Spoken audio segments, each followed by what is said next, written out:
अकोल्याच्या civil line पोलिसांनी गळ्यातील मंगळसूत्र तोडून पळणाऱ्या एका गंभीर गुन्ह्यात आरोपीला जेरबंद करून तब्बल 65,000चा मुद्देमाल हस्तगत केला आहे। तपासासाठी सुमारे 200 सीसीटीव्ही तपासले गेले, ज्यामुळे हा गुन्हा उघडकीस आला। अकोला शहरातील सिव्हिल लाईन पोलिसांनी अद्वितीय पराक्रम दाखवत एका अट्टल चोरट्याला जेरबंद केले। 10 नोव्हेंबर रोजी सैनिक कॉलनी मोठी उमरी परिसरात दुपारी एका महिलेच्या गळ्यातील सोन्याचे मंगळसूत्र हिसकावून अज्ञात इसमाने पळ काढला होता। या प्रकरणी सिव्हिल लाईन पोलीस ठाण्यात तक्रार दाखल झाली। गुन्ह्याचे गांभीर्य लक्षात घेऊन पोलीस निरीक्षक जयवंत सातव यांच्या नेतृत्वाखाली विशेष पथक तयार करण्यात आले। या पथकाने 150 ते 200 सीसीटीव्ही फुटेज तपासून आरोपीचा शोध घेतला।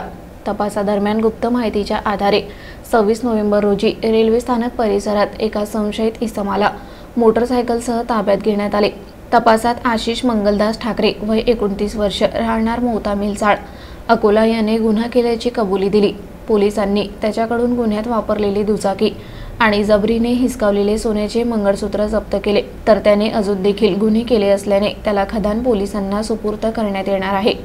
ही कारवाई अकोला पोलीस अधीक्षक बच्चन सिंग यांच्या मार्गदर्शनाखाली अपर पोलीस अधीक्षक अभय डोंगरे, उपविभागीय पोलीस अधिकारी शहर विभाग अकोला सतीश कुलकर्णी यांच्या मार्गदर्शनाखाली खदान पोलीस स्टेशनचे पोलीस निरीक्षक जयवंत सातव यांच्या नेतृत्वात पोलीस उपनिरीक्षक विनोद धर्माडे, सुरेश लांडे, किशोर सोनोने, संजय अकोटकर, भूषण मोरे, अक्षय तायडे, मंगेश चुन्नीवाले, प्रदीप पवार यांनी केली।